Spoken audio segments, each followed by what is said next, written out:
Hi, it's Craig. I'm back with another video and I'd like to welcome everybody to my channel. Today we're going to talk about, in this particular video, how to craft a winning curriculum vitae, or as we like to call it, a winning CV. So let's get right into it. If you've been impacted by the recent workforce efficiency initiative, you might be feeling uncertain about your next steps. But here's the truth. Your skills and experiences are incredibly valuable. In this video, we'll show you how to craft a compelling CV that highlights your strengths, translates your federal experience into the private sector, and helps you land that next great opportunity. Before we begin, let's clear up a common question. What's the difference between a CV and a resume? A CV is a comprehensive document that outlines your entire career, including education, work history, achievements, and professional affiliations. A resume, on the other hand, is a shorter, tailored document focusing on specific jobs. If you apply for research, academic, or international positions, a CV is definitely the way to go. Your CV should be well organized and easy to navigate. This is a simple structure to follow when doing your CV. You want to include contact information, that's your name, email, phone number, and LinkedIn profile, a professional summary, a brief statement summarizing your expertise and career highlights.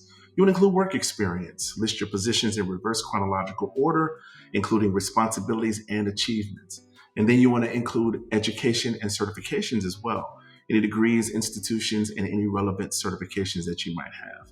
Some of you may have written publications, presentations, and research. If applicable, include any published work. And then awards and professional affiliation, any honors, leadership roles, or memberships in professional organizations. Your federal experience is packed with transferable skills, but you need to frame those skills in a way that resonates with private employers.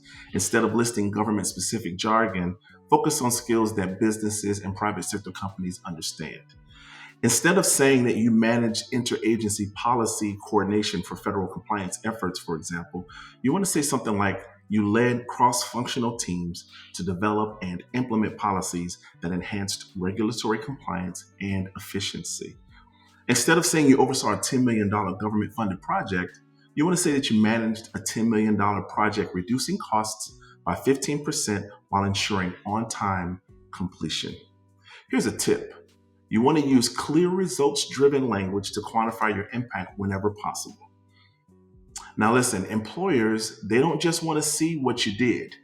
Employers actually want to see the impact that you made because they want the best bang for their buck.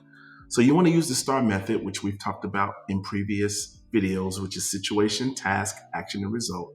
And you want to write strong bullet points. For example, one bullet point that you don't want to write is responsible for leading a team on data analysis. That's just blank.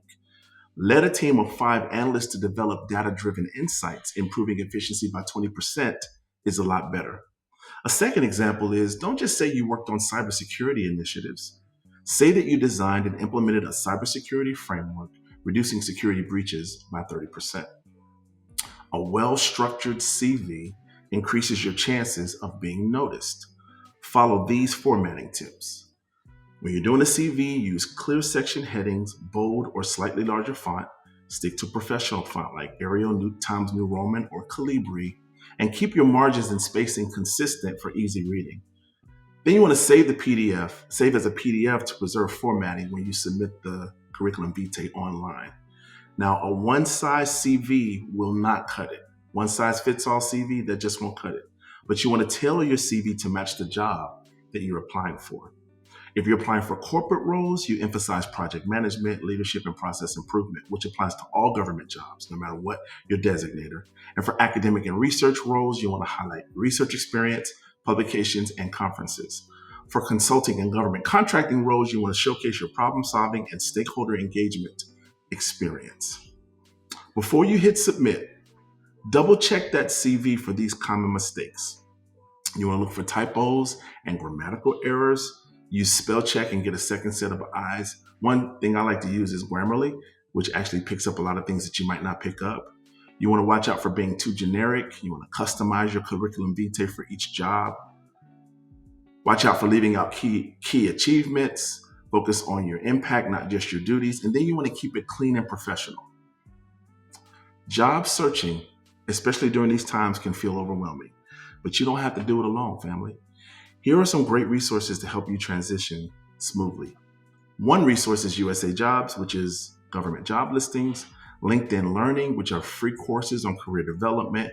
You want to use and lean on heavily the OPM Career Transition Services, which provide federal career support programs. I'll have in the description a link for a lot of other different resources as well. Now that you know how to build a powerful CV, it's time to take action. Now, I've listed at the end of this video, I've listed Google, which provides actually free CV templates. I want you to click on the link, go to the CV templates. It's a lot like what we did in the previous video where we had Word or Microsoft 365, which actually provided free resume templates.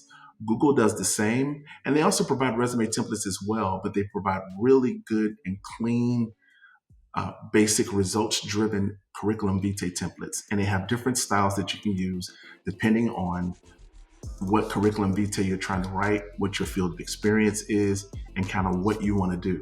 So thank you guys for coming to my channel again. This is the second video in the series. We're going to keep it going.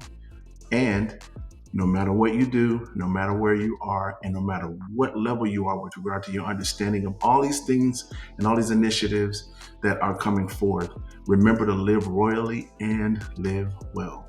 Take care, and I'll see you in the next video.